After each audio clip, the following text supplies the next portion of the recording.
Good evening everyone. Audio video clear है आप लोगों तक?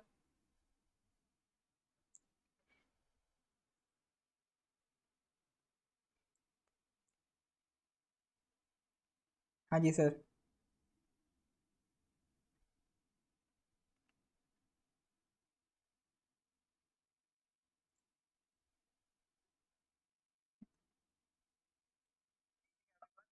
अच्छा, अगर गूगल ड्राइव एक्सेसिबल नहीं लग रही हो तो मुझे व्हाट्सएप कर दीजिएगा, ठीक है। करंट अफेयर्स की पीडीएफ अगर किसी को नहीं मिल रही, एक मिनट रुकिएगा, मैं दोबारा से ओपन कर रहा हूँ इस पीपीटी को। करंट अफेयर्स की पीडीएफ अगर आप एक्सेस नहीं कर पा रहे हैं, वैसे तो मैंने गूगल ड्राइव की लिंक दे रखी है, बट स्टिल अगर उसमें कोई प्रॉब्लम है तो आप मेरे को व्हाट्सएप कर दीजिएगा, ठीक है। 9990784642, ये मेरा नंबर है। इस पे व्हाट्सएप कर देंगे। इन केस अगर आपको पीडीएफ नहीं मिल रही है तो मैं आपको पीडीएफ प्रोवाइड कर दूंगा, लिंक्स दे दूंगा, ठीक है। वेल, स्क्रीनशॉट ले लो इसको। नंबर नहीं है, अगर आपके पास है तो अच्छी बात है। ठीक है। कुछ स्टूडेंट्स, अब देखिए अभी एग्जाम आ रहा है तो हमारे साथ नए स्टूडेंट्स भी जुड़ने लगे हैं। पुराने तो जानते हैं, नए लोगों को मैं बता दूं। क्या होता है, जब आपकी क्लास लाइव होती है तो उसके 5 to 10 मिनट्स बाद ही हम स्टार्ट कर पाते हैं, क्योंकि 200 से ऊपर हमारे व्हाट्सएप ग्रुप हैं। सारे ग्रुप्स में हमें लिंक शेयर करना होता है। जब मैं सारे ग्रुप्स में मैं लिंक शेयर कर देता हूँ, उसके बाद फिर मैं क्लास स्टार्ट करता हूँ, ठीक है। तो इस वजह से लाइव होने के बाद 5 to 10 मिनट्स एक्स्ट्रा लग जाते हैं, तो वो थोड़ा सा आप लोग बेयर कर दीजिएगा, ठीक है। चलो, तो इसमें सर आगे बढ़ें तो अपना पुराना रिवाज है। रिवाज क्या है सर, कि एक बार पिछले क्वेश्चंस को रिवाइज करते हैं, है ना। तो स्टार्ट करते हैं। क्वेश्चन नंबर 22 का बताइए। ये क्वेश्चन डिस्कस किया था अभी। Which of the following ministries has mandated that all the gold jewelry and artifacts will have to carry a hallmark unique identification number? कौन सी मिनिस्ट्री ने सर ये hallmark unique identification number start किया है, बताइए। Good evening डिकोजा जी।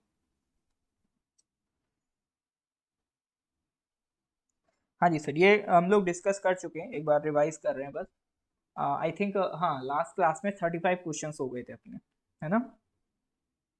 क्या answer होना चाहिए? हाँ बिल्कुल, इसका करेक्ट आंसर था department of consumer affairs, ministry of consumer affairs, food and public distribution. All right sir. Recently, two persons have died in India of influenza caused by H3N2. तो H3N2 is a type of which of the following, बताइए। देखो, biology में ये question आना बहुत आम बात है, ठीक है। तो जनरल साइंस का जो पार्ट होता है आपका जीके में, तो उसमें बायोलॉजी सेक्शन से क्वेश्चन आने की प्रोबेबिलिटी सबसे ज़्यादा इसी तरह की होती है। वो कोई भी डिसीज का नाम दे देगा और वो पूछेगा कि ये डिसीज वायरल है कि बैक्टीरियल है कि फंगल है कि पैरासाइटिक है, ठीक है। ये क्वेश्चन बहुत ज्यादा पूछे जाते हैं। तो जैसे यहाँ पर वो पूछ रहा है H3N2 क्या है सर, वायरस है, बैक्टीरिया है, प्रोटोजोआ है, या फिर आपका फंगाई है।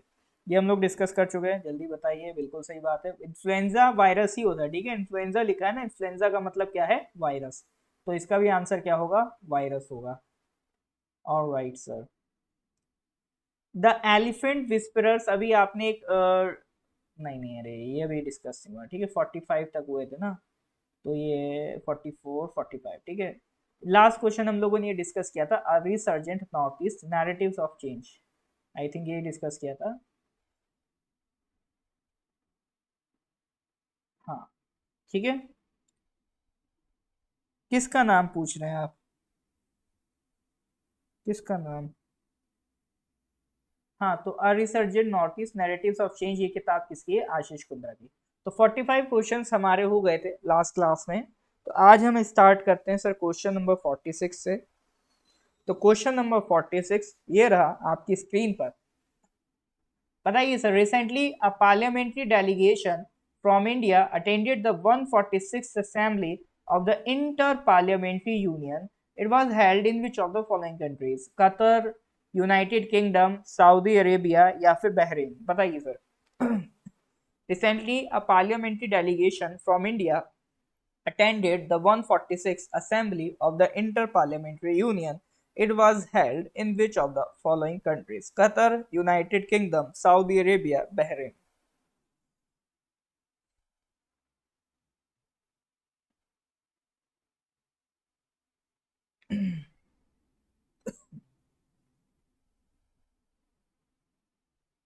बताइए जनाब, क्या आंसर होगा?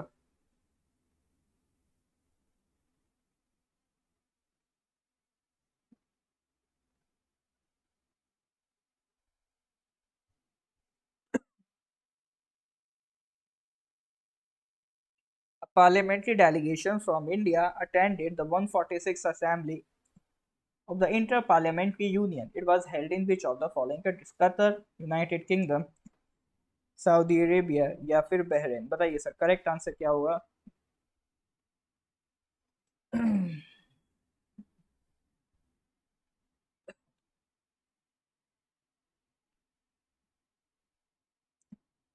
बिल्कुल।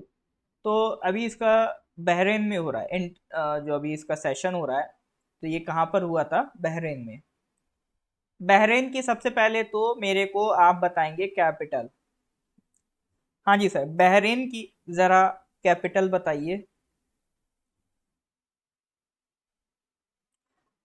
ये आईपीओ इंटर पार्लियामेंट्री यूनियन है क्या? देखो ये क्या है, जो भी कंट्रीज जहां पे पार्लियामेंट्री फॉर्म ऑफ गवर्नमेंट होती है, ठीक है, वो सारी कंट्रीज जहां पर पार्लियामेंट्री फॉर्म ऑफ गवर्नमेंट है। जैसे इंडिया में क्या है कि तेहरान, भैया ईरान वाले गुस्सा आ जाएंगे,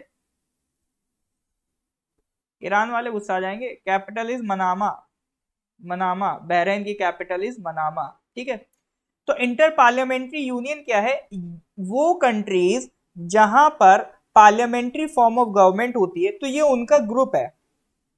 देखो पार्लियामेंट्री का भी फंक्शन होता है, पार्लियामेंट्री की वर्किंग में ये लोग करते क्या है, इनोवेटिव आइडियाज डिस्कस करते हैं कि किस तरह से पार्लियामेंट्री गवर्नमेंट को ज्यादा से ज्यादा और हम लोग अकाउंटेबल और ज्यादा एफिशिएंट कैसे बना सकते हैं, ठीक है। तो उसी के लिए ये आपका यूनियन बना हुआ है। तो ये कहाँ स्टैब्लिश हुआ था? 1889 में पेरिस में स्टैब्लिश हुआ था inter parliamentary union. United Nations के साथ मिलके ये आपका काम करता है, ठीक है। तो ये उनके लिए है जो पार्लियामेंट्री गवर्नमेंट्स होती हैं उनके लिए। अच्छा, पार्लियामेंट्री फॉर्म ऑफ गवर्नमेंट क्या होता है? देखो जितनी भी डेमोक्रेसी है दुनिया में, जितनी भी डेमोक्रेटिक गवर्नमेंट्स हैं, डेमोक्रेसी जिन जिन कंट्रीज में है, वहां पर आप देखोगे दो तरह की ही गवर्नमेंट फॉर्म होती है। एक होती है सर आपकी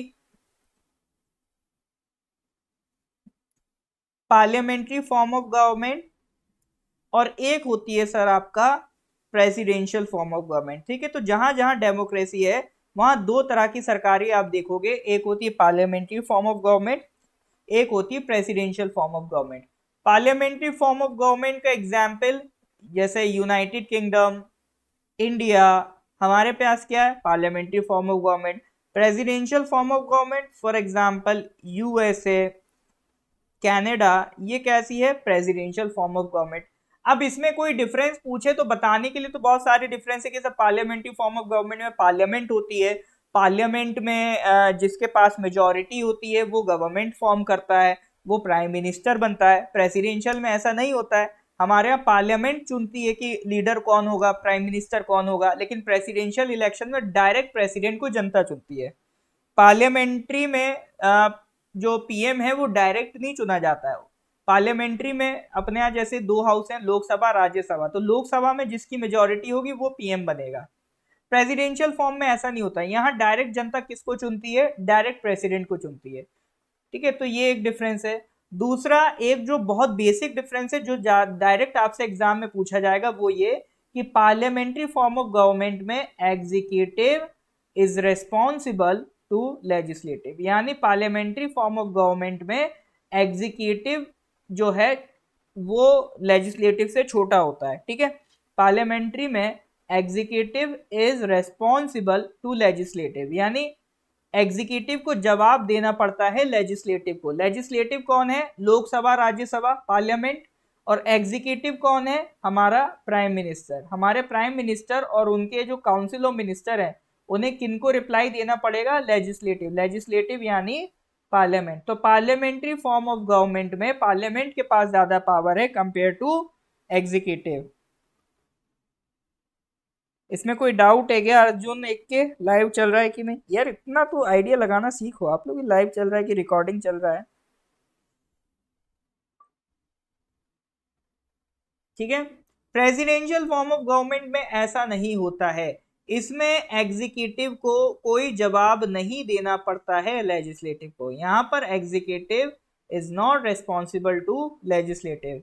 इनके यहाँ एग्जीक्यूटिव कौन है? इनका प्रेसिडेंट। इनका लेजिस्लेटिव क्या है? इनकी कांग्रेस और सेनेट होती है, जैसे हमारे यहाँ लोकसभा राज्यसभा होती है, इनके यहाँ कांग्रेस और सेनेट होती है। ठीक है, तो ये बेसिक डिफरेंस है between parliamentary form of government and presidential form of government. Parliamentary form of government में executive is responsible to legislative. I hope it is clear. ये सर समझ में आ रहा है कि नहीं आ रहा है? रुका हुआ है तो इंटरनेट चेक करिए या फिर वीडियो को क्लोज करके दोबारा से ओपन करिए।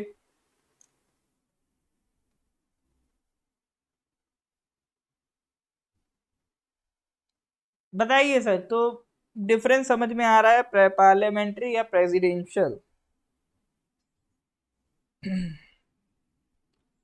तो ये एग्जाम में कभी कभी पूछ लेता है, एग्जाम में कभी कभी ये आपसे पूछ लेता है कि पार्लियामेंट्री फॉर्म ऑफ गवर्नमेंट का इसेंशियल फीचर क्या है।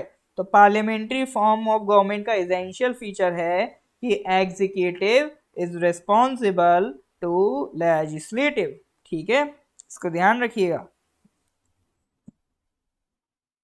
चलो जी, फिर आगे बढ़ते हैं सर अगले क्वेश्चन की तरफ। अगला क्वेश्चन है question number 47. Recently, which of the following has become the first metro in the country to accept central bank digital currency? Which of the following has become the first metro in the country to accept central bank digital currency? तो अभी हम लोग देखेंगे ये central bank digital currency आखिर क्या है। ठीक है, तो सवाल ये है कि इस करेंसी को किसने एक्सेप्ट करना स्टार्ट कर दिया? Delhi metro, Kochi metro, Mumbai metro या कोलकाता मेट्रो?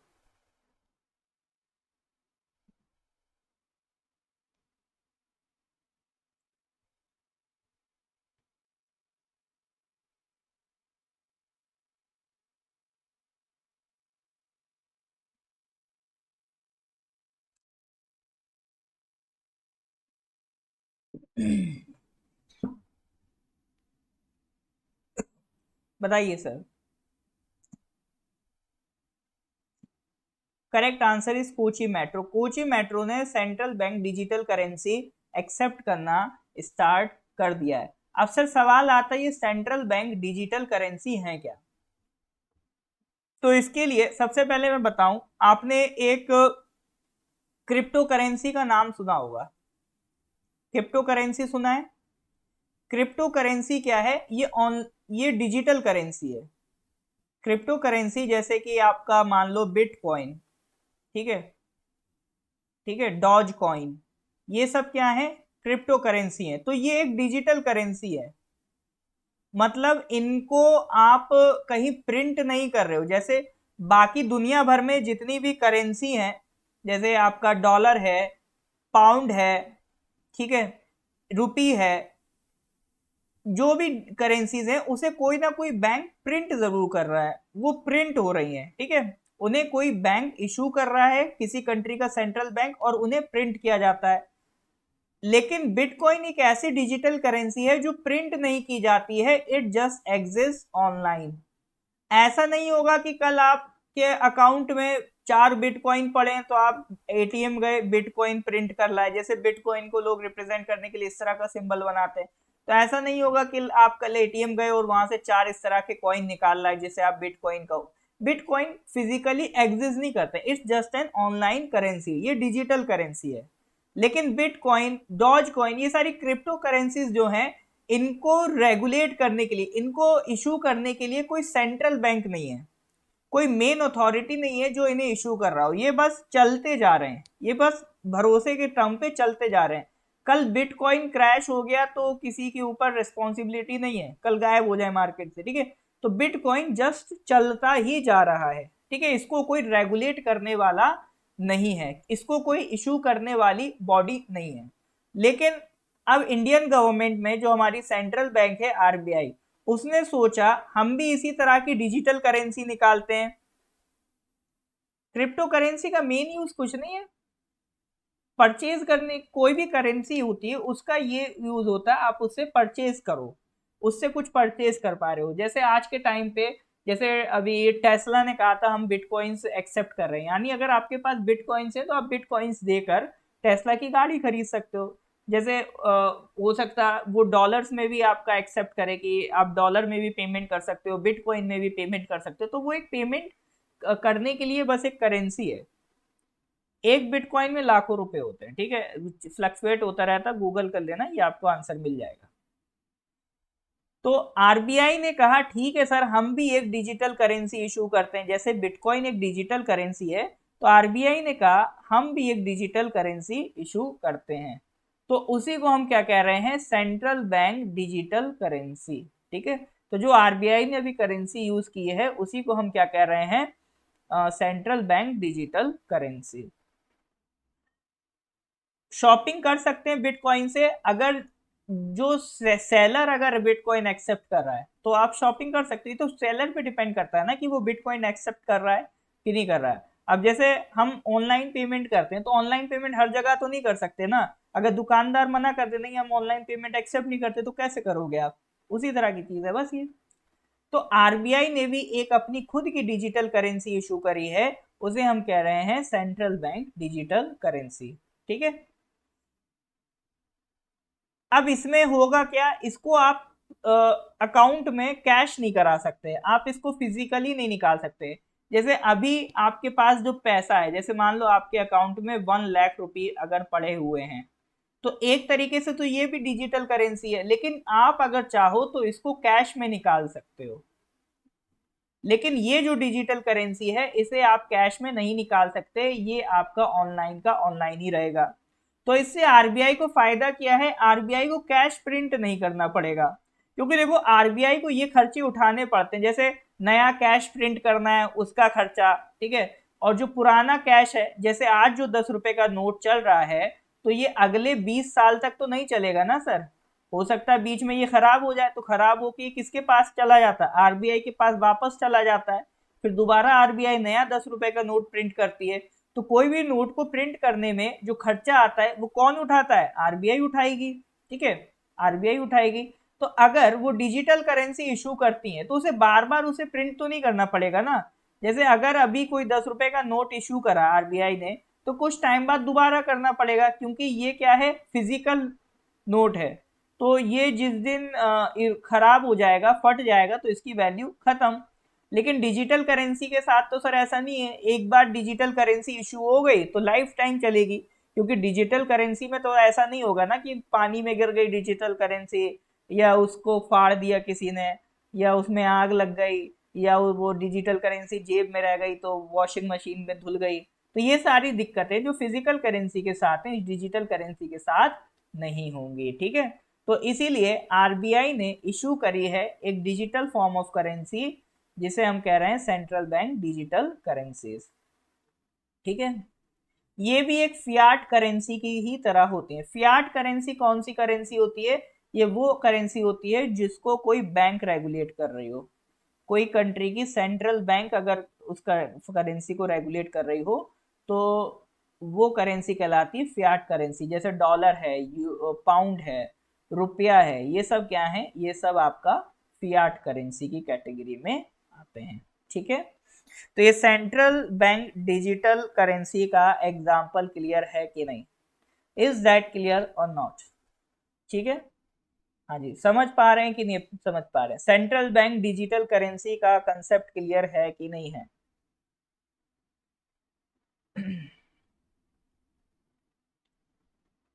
देखो क्रिप्टो के दो तरीके हैं, माइनिंग भी कर सकते हो क्रिप्टो की, लेकिन माइनिंग करने के लिए आपको बहुत हैवी हैवी कंप्यूटर्स चाहिए होते हैं।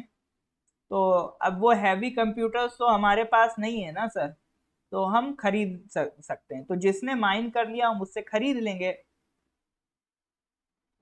हाँ, फ्यूचर क्रिप्टो करेंसीज का ही है, सिर्फ बिटकॉइन का नहीं, फ्यूचर क्रिप्टो करेंसीज का है। ठीक है, बिल्कुल। माइनिंग का देखो ऐसा होता है, इसको आप ऐसे फील कर सकते हो जैसे सोना है, गोल्ड है। गोल्ड सर कहाँ से आता है? गोल्ड को भी तो हम माइन करते हैं ना किसी कोई गोल्ड फील्ड होती है, जैसे कोलार गोल्ड फील्ड है, केजीएफ देखी है आपने? तो कोलार गोल्ड फील्ड है, तो वहां से आप गोल्ड को माइन करके निकालते हो। ठीक है, फिर उसे यूज कर सकते हो। पहले as a currency gold use होता था। तो भैया दो तरह के लोग एग्जिस्ट करते हैं, या तो जो गोल्ड निकाले। अब हर कोई आम आदमी तो सर गोल्ड की माइनिंग नहीं कर पाएगा ना, क्योंकि गोल्ड की माइनिंग ऐसा तो है नहीं कि गड्ढा खोदा सोना निकल आया। एक पूरा एक पत्थर निकलता है, उसमें प्लेटिंग होती है गोल्ड की, उसको रिफाइन करके फिर आप गोल्ड बनाते हो। तो इसमें भी मेहनत लगती है। तो एक कुछ लोग होते हैं जो गोल्ड को माइन करके लाते हैं, फिर वो मार्केट में उसे डाल देते हैं, उसको बेच देते हैं गोल्ड को। इसी तरह से क्रिप्टो करेंसीज का कंसेप्ट है। कुछ लोग हैं जो ब्लॉकचेन को यूज करके क्रिप्टो करेंसी की माइनिंग करते हैं। ये मत सोचना कि हमारे पास कंप्यूटर है हम भी कर लेते हैं। हैवी हैवी प्रोसेसर्स लगते हैं, पूरा कमरा भर जाता है, तब जाके क्रिप्टो करेंसी की माइनिंग होती है। तो वहां क्रिप्टो कर कुछ लोग उसको माइन करके लाएंगे और मार्केट में उसे बेच देंगे। ठीक है, तो ये सारा कंसेप्ट है, ये सारा खेल है। तो जैसे पहले गोल्ड चलता था, उसी तरह से ये आपका क्रिप्टो करेंसीज है। ठीक है, ठीक है सर। तो ये कहानी हो गई सेंट्रल बैंक डिजिटल करेंसी की। अब जैसे इंडिया में सेंट्रल बैंक डिजिटल करेंसी आ रहा है, इसी तरह से पहली कंट्री कौन है जिसने अपनी खुद की central bank digital currency launch की? ये क्वेश्चन इंपॉर्टेंट है एग्जाम के लिए। तो कोई बहुत बड़ा कंट्री नहीं है, एक छोटा सा कंट्री है, Bahamas. Bahamas has been the first economy to launch its nationwide central bank digital currency sand dollar. ठीक है, तो पहला कंट्री कौन है central bank digital currency issue करने वाला? बहामास। ठीक है, उसके बाद नाइजीरिया ने ई नायरा लॉन्च की। तो क्वेश्चन ऐसे भी आ सकता है कि पहला country central bank digital currency launch करने वाला वो है बहामास। या पूछ सकता है बहामास की करेंसी का नाम क्या है? Sand dollar. और नाइजीरिया ने कौन सी करेंसी लॉन्च की है? ई नायरा। चाइना ने कौन सी करी है? ECNY। ठीक है, तो ये डिफरेंट डिफरेंट कंट्रीज जो करेंसीज लॉन्च कर रही हैं, ये उनके नाम है। चलिए जी, तो आगे बढ़ते हैं फिर सर, क्वेश्चन नंबर 48 पे आते हैं। The elephant whisperers has won best documentary short film at the 95th academy award 2023। Oscar award भी कहते हैं। ठीक है, ये एकेडमी अवार्ड्स का ही दूसरा नाम है ऑस्कर अवार्ड। जनरली हम लोग ऑस्कर नाम से जानते हैं। तो अभी बेस्ट डॉक्यूमेंट्री का जो अवार्ड है वो हमारी डॉक्यूमेंट्री द एलिफेंट विस्परर्स को मिला। It was a very proud moment for India and Indian art. ठीक है, तो ये जो डॉक्यूमेंट्री अवार्ड मिला है best documentary short film the elephant whisperers को, तो सवाल ये है कि ये जो डॉक्यूमेंट्री है किस नेशनल पार्क में शूट की गई थी? Mukurthi national park, Bandipur national park, Mudumalai national park या गुंडी नेशनल पार्क? हाँ जी सर। तो आपको नेशनल पार्क बताना है। देखो डॉक्यूमेंट्री सबको रट गई है, ऑस्कर मिला है, और क्वेश्चन भी यही बन सकता है, तो ये तो सर सब लोग कर देंगे। लेकिन हम थोड़ा सा हट के पूछ रहे हैं, हम कह रहे हैं ये बताओ ये कौन सी नेशनल पार्क में शूटिंग हुई थी?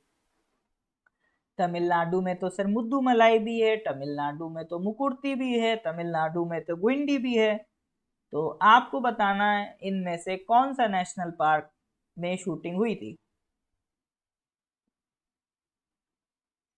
चलो, correct answer is Mudumalai national park. ठीक है, अन्ना मलाई, मुद्दू मलाई, ये मलाई दिख जाए तो समझ जाना ये कहां पर है? तमिलनाडु। तो मुद्दुमलाई नेशनल पार्क कहां पर है सर आपका?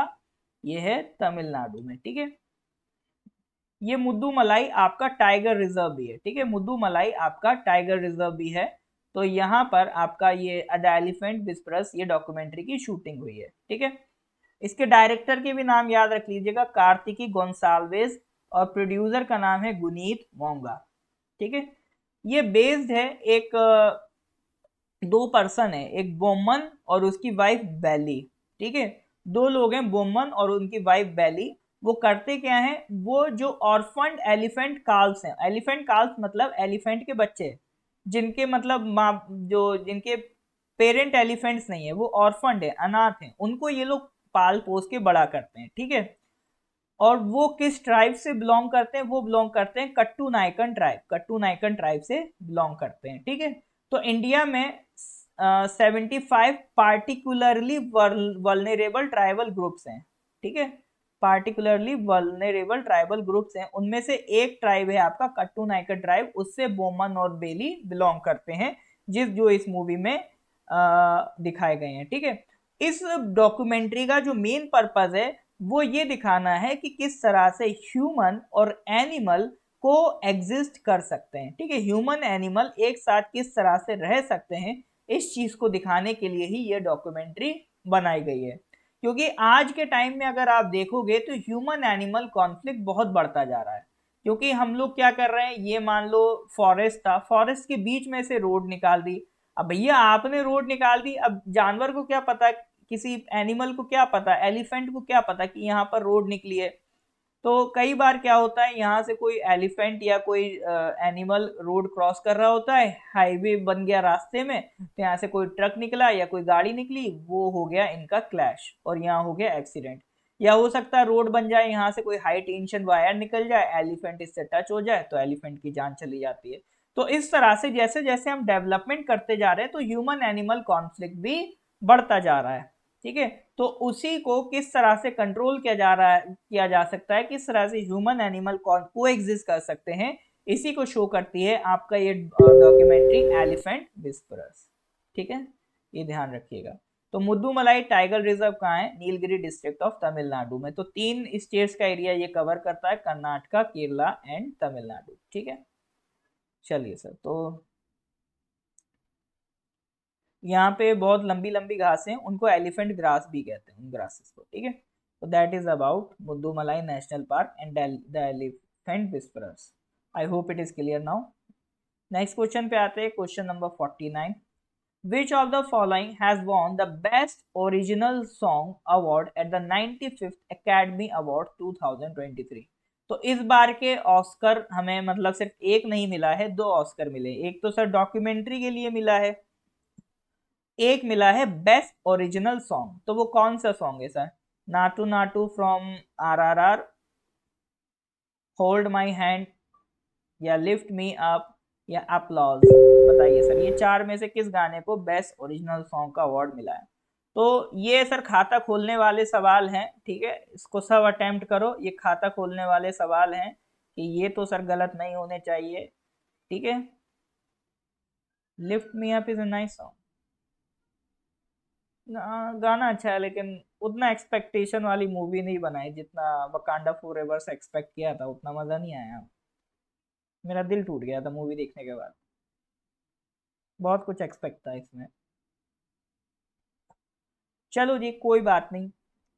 तो ये बिल्कुल सर सही बात है, इसका ये अवार्ड किसको मिला है? नाटू नाटू। हिंदी में इस गाने को कहते हैं नाचो नाचो।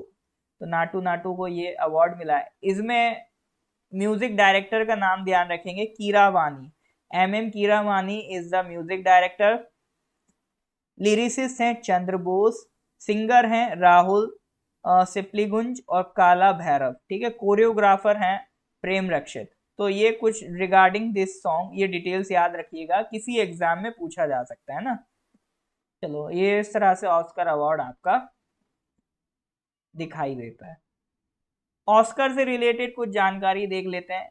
ये ऑस्कर अवार्ड कौन प्रेजेंट करता है? एक एकेडमी है, academy of motion picture arts and sciences, ठीक है। Academy of motion picture arts and sciences. तो ये एकेडमी ये अवार्ड प्रोवाइड करती है, इसीलिए इसको एकेडमी अवार्ड भी कहते हैं। इस अवार्ड की वैल्यू बहुत है। अगर किसी सिंगर को ये अवार्ड मिल गया या किसी आपका डायरेक्टर को, ये एक्टर को अवार्ड मिल गया, तो मतलब उसकी लाइफ चेंज हो जाती है, फिर ये समझो, ठीक है। 1929 से ये अवार्ड आपके होते आ रहे हैं। जनरली फरवरी या फिर मार्च में ही ये आपके अवार्ड्स अनाउंस होते हैं, ठीक है। इनको ऑस्कर भी कहते हैं या एकेडमी अवार्ड्स भी कहते हैं। हाँ बिल्कुल सर, इसका डांस देखने में बिल्कुल मजा आती है। हाँ, चलो जी। तो नेक्स्ट क्वेश्चन पे आते हैं, क्वेश्चन नंबर 50। तो यहाँ पे आके हमारे क्वेश्चन आगे हो जाते हैं इस मंथ के। Recently PM Narendra Modi inaugurated the world's longest railway platform of 1.5 kilometers at Sri Siddharuda railway station. It is in which of the following states? अभी रिसेंटली प्रधानमंत्री एक स्टेट गए थे, उस स्टेट में इलेक्शन से, तो वहां पर लॉन्गेस्ट रेलवे प्लेटफॉर्म का, दुनिया के सबसे लॉन्गेस्ट रेलवे प्लेटफॉर्म का उद्घाटन करके आए। इससे पहले यूपी के गोरखपुर का रेलवे स्टेशन दुनिया का लॉन्गेस्ट रेलवे स्टेशन था with a length of 1.35 kilometre, लेकिन अब इससे भी बड़ा एक रेलवे स्टेशन बन गया है, इससे भी लंबा प्लेटफॉर्म बन गया 1.5 किलोमीटर का, वो है सर हुब्बली रेलवे स्टेशन। ठीक है, हुब्बली डिस्ट्रिक्ट में ये रेलवे स्टेशन है। अब सवाल ये है कि सर ये हुब्बली है कहाँ पर? हाँ जी सर, बताइए क्या लगाएंगे यहाँ सर?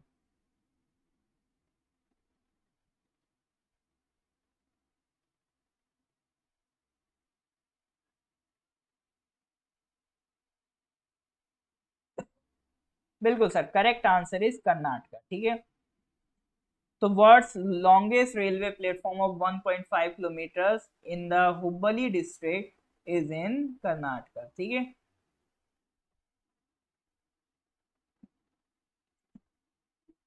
नेक्स्ट क्वेश्चन पे आते हैं, question number 51। Recently, which of the following has created the Guinness Book of World Records as the world's largest seated hockey stadium? अभी हम लोगों ने दुनिया के लास्ट ईयर दुनिया का सबसे बड़ा क्रिकेट स्टेडियम देखा, गुजरात में नरेंद्र मोदी स्टेडियम दुनिया का सबसे बड़ा स्टेडियम क्रिकेट का था। इसी तरह से अभी दुनिया का सबसे बड़ा हॉकी स्टेडियम बना है, world's largest seated hockey stadium, वो कहाँ बना है? Major Dhyan Chand national stadium new Delhi, Birsa Munda international hockey stadium Rourkela, Kalinga stadium Bhubaneswar, Aishbagh stadium Bhopal.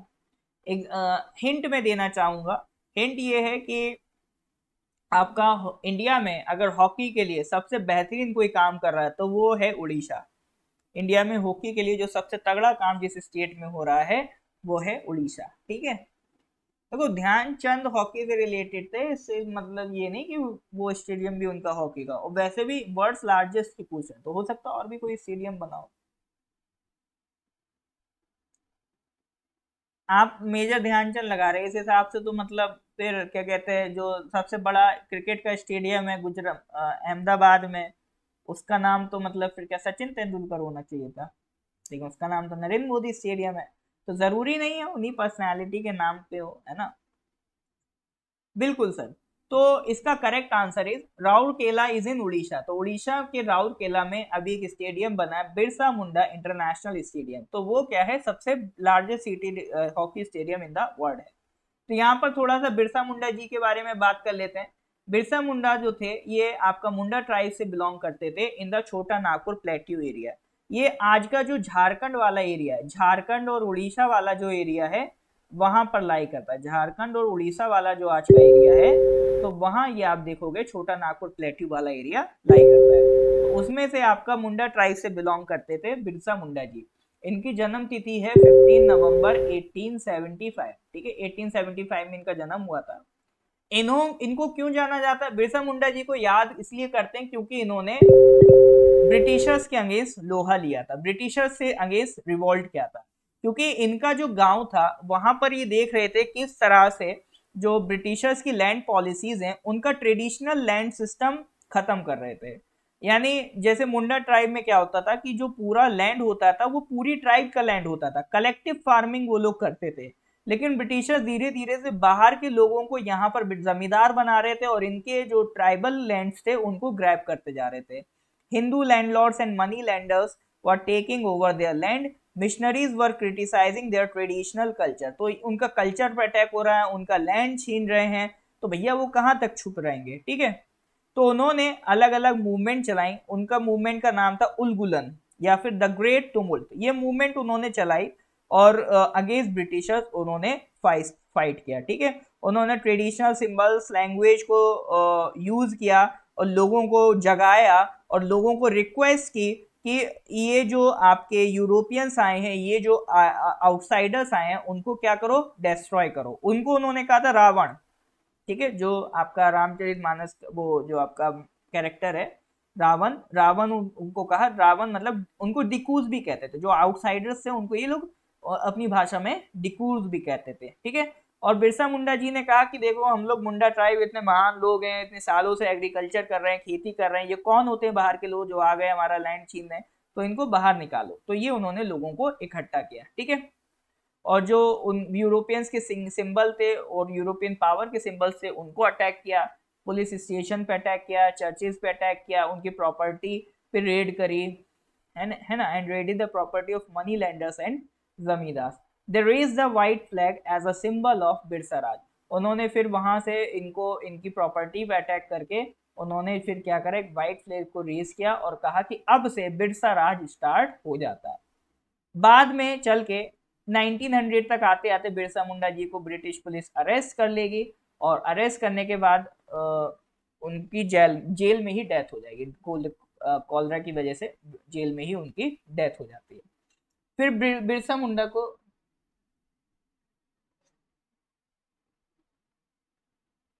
एक मिनट रुकिएगा।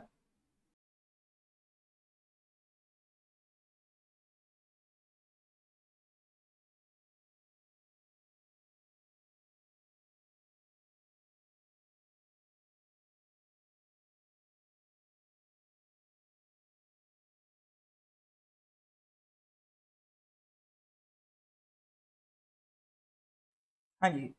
तो फिर बिरसा मुंडा जी की डेथ हो जाएगी। फिर बिरसा मुंडा को लोग याद करेंगे जब झारखंड का फॉर्मेशन करना होगा। तो जो लोग झारखंड बनाना चाहते थे उन्होंने बिरसा मुंडा जी का नाम लिया और कहा कि ये मुंडा की जमीन है, बिरसा मुंडा की जमीन है, हम एक नया स्टेट बनाना चाहते हैं। झारखंड का मतलब था the land of forest.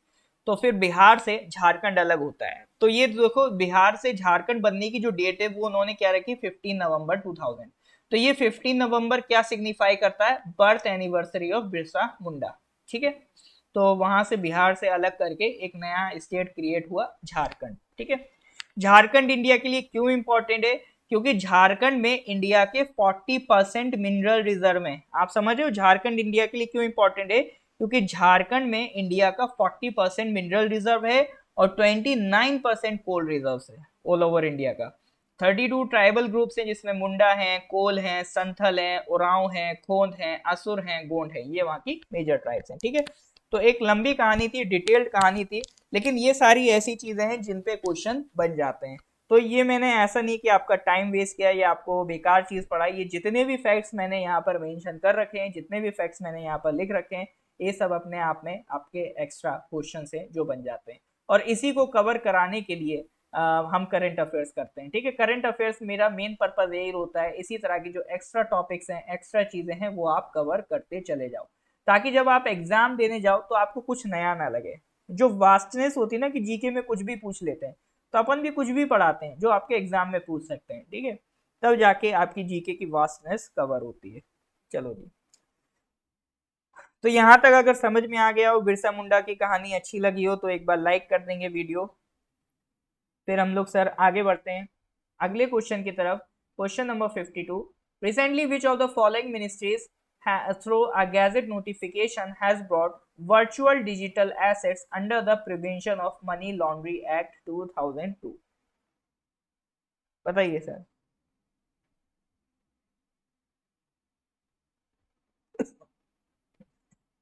Which of the following ministries through a gazette notification has brought virtual digital assets under the Prevention of Money Laundering Act 2002? ये वर्चुअल डिजिटल एसेट्स क्या होते हैं, यही जो क्रिप्टो करेंसीज है ना, क्रिप्टो करेंसीज, इन्हीं को हम लोग वर्चुअल डिजिटल एसेट्स कहते हैं, ठीक है। तो अभी तक क्या था, जैसे एक कानून है भारत सरकार का, prevention of money laundering act. ये कानून क्या करता है, किसी भी तरह की मनी लॉन्ड्रिंग को रोकता है, मनी लॉन्ड्रिंग को रोकता है। लेकिन अभी तक जो मनी लॉन्ड्रिंग आपका रुपए में हो रही है या डॉलर में हो रही है, इस मनी लॉन्ड्रिंग को रोकने के लिए कानून काम करता है। अब कोई बिटकॉइन में मनी लॉन्ड्रिंग कर रहा है तो उसको रोकने के लिए भारत सरकार के पास कोई कानून नहीं था कि बिटकॉइन में अगर मनी लॉन्ड्रिंग हो रही है तो उसको रोकने के लिए कोई कानून नहीं था। इसीलिए बिटकॉइन और जितनी भी वर्चुअल डिजिटल एसेट्स हैं, जितनी भी क्रिप्टो करेंसीज हैं, इनको भी हमने किस में डाल दिया, prevention of money laundering act में। तो ये किसने किया होगा सर। अब देखो ये होता है कॉमन सेंस का सवाल। कॉमन सेंस का सवाल इसलिए क्योंकि यहां पर आप मनी की बात कर रहे हो, तो ये मनी से रिलेटेड मुद्दे कौन रिजॉल्व करता है सर? हाँ जी बिल्कुल सर, तो correct answer is ministry of finance. तो मनी लॉन्ड्रिंग एक्ट में वर्चुअल डिजिटल एसेट्स कौन डालेगा? मिनिस्ट्री ऑफ फाइनेंस डालेगा, ठीक है। तो मनी लॉन्ड्रिंग को रोकने के लिए ये कानून बना है। एक वियना कन्वेंशन हुआ था ग्लोबली, जिसका काम था कि दुनिया भर में मनी लॉन्ड्रिंग को रोका जाए। तो इंडिया ने उसी वियना कन्वेंशन की तर्ज पे एक अपना अलग कानून बनाया, prevention of money laundering act 2002, ठीक है। चलो जी, तो इंटरनेशनल जो जो एग्रीमेंट हुए थे वो सब उसमें उन कवर हैं, जैसे United Nation convention against illicit trafficking in narcotic drugs and psychotropic substances 1988, Basel statement of principles 1989, 40 recommendations of the FATF on money laundering 1990, political declaration and global programme of action adopted by the UN General Assembly 1990। तो जितने भी international agreement हुए हैं regarding money laundering, उन सब के जो भी की पॉइंट्स हैं वो हमने इस कानून में डाल रखे हैं, ठीक है। चलो जी, तो ये हो गया सर मनी लॉन्ड्रिंग की बात। Let's move to the next question, question number 53। Recently National Remote Sensing Centre has release the landslide atlas of India. Landslide atlas मतलब एक डिटेल मैप बनाया है जिसमें शो कर रहे हैं कि कौन सा एरिया इंडिया का कितना वहां पे लैंडस्लाइड होता है, ठीक है। तो रिगार्डिंग लैंडस्लाइड किस स्टेट में कितना लैंडस्लाइड हो रहा है, इसकी पूरी डिटेल एक मैप पर पुट कर दी गई है, उसी को हम कह रहे हैं लैंडस्लाइड एटलस ऑफ इंडिया। तो ये किसने रिलीज किया है? नेशनल रिमोट सेंसिंग सेंटर ने रिलीज किया है। तो सवाल ये है कि नेशनल रिमोट सेंसिंग सेंटर किस ऑर्गेनाइजेशन के अंडर आता है? इसरो के अंडर आता है, सीएसआईआर के अंडर आता है, और या फिर Tata institute of fundamental research के अंडर आता है, या भाभा एटॉमिक रिसर्च सेंटर के अंदर आता है? देखो, एटलस बनता है तो उसके लिए सैटेलाइट्स यूज होती हैं, और वैसे भी रिमोट सेंसिंग सेंटर है, यानी दूर से सेंस कर रहा है। तो दूर से कौन सेंस करता है सर? सैटेलाइट सेंस करती है। तो सैटेलाइट की बात हो रही है तो सर भाभा एटॉमिक रिसर्च तो नहीं हो सकता। और इसमें जो मोस्ट प्रोबेबल है, अगर सैटेलाइट की बात हो रही है तो इंडिया में सैटेलाइट का डेटा हम किसकी मदद से लेते हैं? ऑब्वियसली बात है, इसरो की मदद से लेते हैं। तो करेक्ट आंसर क्या है? इसरो, ठीक है। तो यहाँ पर एक डेटा ध्यान रखना लैंडस्लाइड का, कि अभी तक इन्होंने 25 इयर्स का डेटा उठाया, 1998 से लेकर 2022 तक का डेटा उन्होंने उठाया। उसके हिसाब से इंडिया में सबसे ज्यादा लैंडस्लाइड के इवेंट्स कहां पर हुए हैं? 12,385 लैंडस्लाइड के इवेंट्स मिजोरम में हुए हैं, ठीक है। तो सबसे ज्यादा आपका जो लैंडस्लाइड वाला रीजन है वो कौन सा है सर? ये मिजोरम है सबसे ज्यादा लैंडस्लाइड वाला रीजन। उसके बाद सेकंड नंबर पे उत्तराखंड। उत्तराखंड तो जरा आप वैसे भी जानते हो न्यूज में रहता है, अभी जोशीमठ न्यूज में था, वहां पर तो लैंडस्लाइड होते ही रहते हैं। और वो स्टेट द जिसमें मैक्सिमम डिस्ट्रिक्ट्स लैंडस्लाइड के अंडर है, the number of districts with the maximum landslide exposure, मतलब ऐसा स्टेट जिसकी maximum district under the landslide exposure हैं, वो है अपना अरुणाचल प्रदेश। अरुणाचल प्रदेश की 16 डिस्ट्रिक्ट्स आती हैं अंडर लैंडस्लाइड एक्सपोजर, ठीक है। और दूसरा नंबर पे है केरला, 14 डिस्ट्रिक्ट्स उनकी जो लैंडस्लाइड के अंडर आती हैं। तो रिगार्डिंग अरुणाचल ये ध्यान रखिएगा, Arunachal has the maximum districts for landslide exposure, ठीक है। और सबसे ज्यादा लैंडस्लाइड इवेंट्स कहाँ पर हुए हैं? वो हुए हैं मिजोरम। तो मिजोरम एंड अरुणाचल, इन दोनों को ध्यान रखिएगा, ठीक है सर। इज दैट क्लियर और नॉट? क्लियर है सर? क्लियर है तो please give me thumbs up. हाँ जी सर, समझ पा रहे हैं कि नहीं समझ पा रहे हैं? हाँ, इसरो का हेडक्वार्टर आपका बेंगलुरु।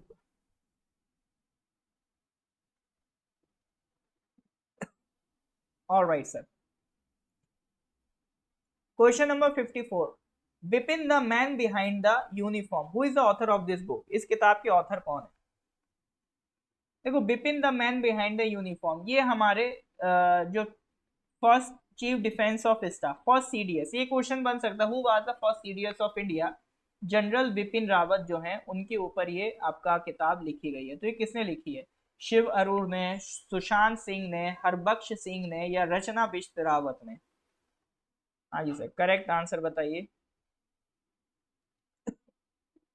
ये किताब सर किसने लिखी है? बिल्कुल sir, correct answer is Rachna Bisht Rawat. ठीक है, करेक्ट आंसर क्या है? Correct answer is Rachna Bisht Rawat. Well, moving to the next question, question number 55. Recently, for the first time, oxygen 18 was detected in Earth's mesosphere and lower thermosphere using the Stratospheric Observatory for Infrared Astronomy. ठीक है, एक project है Sophia, इसके short में कहते हैं Sophia.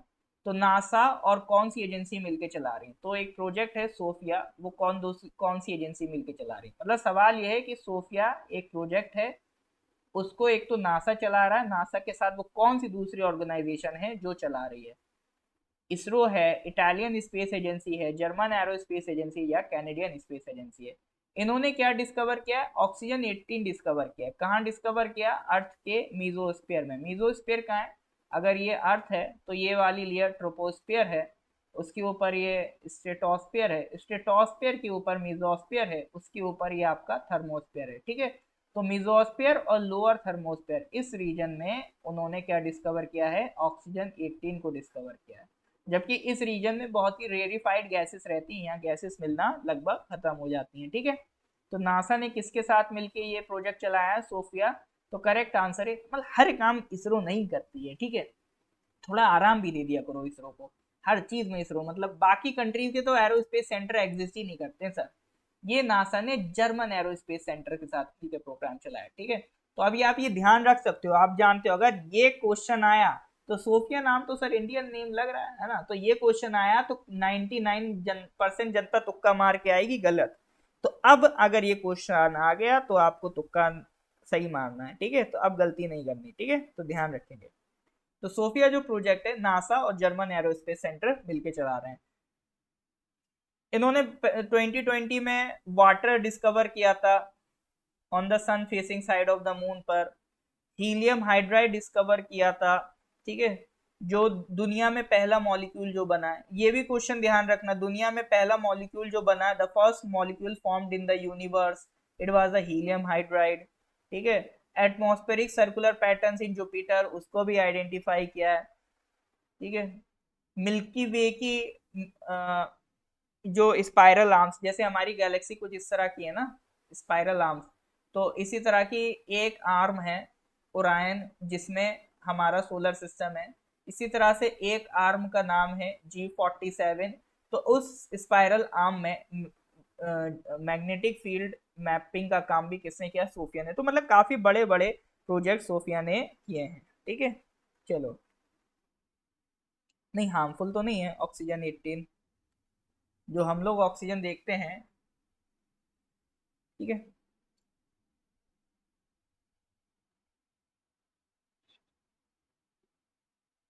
चलो, तो इटालियन नहीं है, इट इज जर्मन। ठीक है, तो लेक्चर यहाँ पे एक समाप्त होता है, इसके आगे के question we will discuss in the next class. अगर आज कुछ सीख के जा रहे हैं, कुछ लेक्चर अच्छा लगा हो तो लेक्चर को लाइक कर देंगे, अपने कलीग्स के साथ शेयर कर देंगे। ठीक है सर, फिर मिलते हैं अगली क्लास में। लास्ट क्वेश्चन क्या था? लास्ट क्वेश्चन ये था सर, सोफिया का। सोफिया कौन कौन चला रहा? नासा और German aerospace agency. Correct answer is C. ठीक है, चलिए, ठीक है, तो मिलते हैं फिर सर अगली क्लास में। पीडीएफ चाहिए हो तो व्हाट्सएप कर सकते हैं। ठीक है सर, तो फिर मिलते हैं अगली क्लास में। याद करने के लिए नाबुम जी थोड़ा सा रिवीजन टाइम फिक्स कर लो डेली बेसिस पे, वो सिर्फ रिवीजन करना है ना, उसमें कुछ और नहीं करना है। चलो जी, ठीक है सर, तो फिर मिलते हैं अगली क्लास में। Till then goodbye, have a nice day.